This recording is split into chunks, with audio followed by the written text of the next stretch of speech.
Bagaimana Kang? Lu Akang itu kok yang ditanya masih sekitar nasab sama nasab.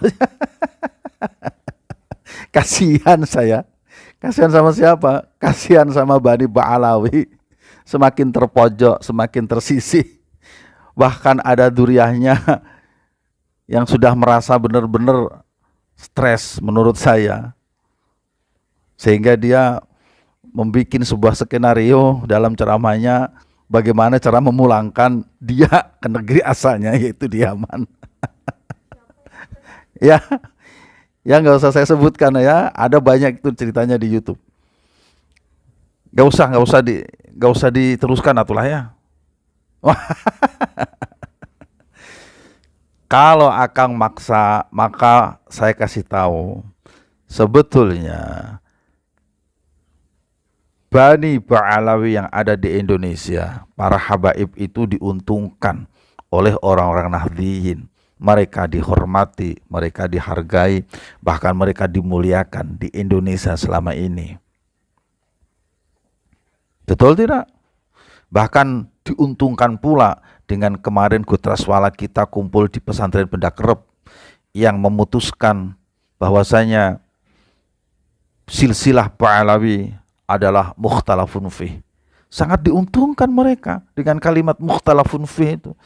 Kalau ikhtilaf berarti bisa iya bisa tidak kan? Kenapa demikian? Sebab beberapa ulama dunia itu di Mesir dari tahun 2009 itu, di Yaman, di Yordania pun beberapa ulama sudah mengatakan bahwasanya silsilah Ba'alawi sampai ke Rasulullah batal. Lah kita masih mukhtalafun fi. Enak toh? Ya. Untung saja kemarin itu ketika kita kumpul di Benda Kerep, kita tidak buka kitab Al-Ghuror. Oh, kalau kita buka kitab Al-Ghuror, makin tidak masuk akal tentang silsilah Ba'alawi sampai ke Rasulullah Muhammad sallallahu alaihi wasallam. Ini nggak masuk akalnya di mana? Bayangkan, pada halaman 115 di dalam kitab tersebut, penentuan nasab Ba'alawi sampai ke Rasulullah itu hanya ditentukan melalui mimpi. Yang mimpi siapa? Lalu disebutkan juga di kitab tersebut di halaman 108 bahwasanya ada seorang ulama namanya Syekh Abdullah bin Alwi bin Faqih Muqaddam. Ada seorang ulama, ini juga gak disebutkan lagi ulamanya siapa, yang bermimpi ketemu Rasulullah, menyatakan bahwasanya Ba'alawi adalah dzurriyyah Nabi sallallahu alaihi wasallam. Terus juga ada di halaman 117 kalau tidak salah di kitab yang sama, Al-Ghuror. Itu yang menentukan penentuan nasab justru melalui orang lain, padahal saudaranya ada di situ. Ada seorang yang datang ke Basrah namanya Ali. Beliau ke Basrah bertanya kepada seseorang imam, seorang qadhi di sana. Padahal di Basrah itu mestinya dia punya saudara namanya Muhammad dan Husain. Karena Ali, Muhammad dan Husain itu tiga-tiganya adalah putra dari Ahmad. Ahmad itu adalah keluarga dari Basrah. Mereka tinggal di Basrah. Jadi kalau seandainya Ali datang ke Basrah, itu mestinya dia menemui Muhammad, menemui Husain. Dan itu terjadi pada abad ke-6. Menurut saya abad ke-6 itu dzurriyyah Nabi yang ada di situ mestinya sudah banyak. Kenapa tidak menemukan satupun dari saudaranya? Bahkan nanyanya kepada seorang imam yang itu orang lain, bukan dari dzurriyyah Nabi atau bukan dari dzurriyyah mereka.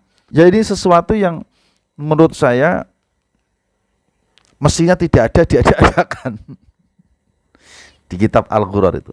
Dan sampean Kang boleh baca nanti kitab ini, itu yang menulisnya justru dari Bani Ba'alawi sendiri.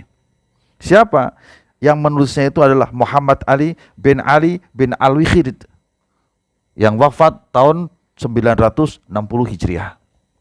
Ditulis oleh keluarganya sendiri, mengaku sebagai dzurriyyah Nabi sendiri, tapi cerita dalam kitabnya tidak ada satupun yang bisa diterima oleh akal sehat. Bisa difahami? Alhamdulillah. Jadi sekarang apa masalahnya? Sampai protes, sampai tidak terima, sampai menyalah-nyalahkan. Masalahnya di mana? Kita, sekali lagi, kita masih punya rasa. Di tempat-tempat yang lain mah sudah dibatalkan. Allahumma shalli wa sallim wa barik alaihi. Ada lagi yang mau ditanyakan? Kalau bisa pertanyaannya yang lain ya. Kasihan mereka.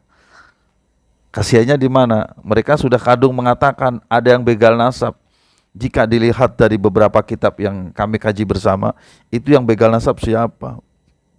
Bisa jadi pihak orang yang mengatakan begal nasab itulah membegal nasabnya sendiri. Sekarang kan tinggal bertanya, bagaimana nasibnya yang nasabnya terbegal? Masya Allah. Kebayang tidak? Alhamdulillah kita masih menjadi orang-orang yang hidup di Indonesia. Masih baik semua kita ini. Allahumma shalli wa sallim wa barik alaihi.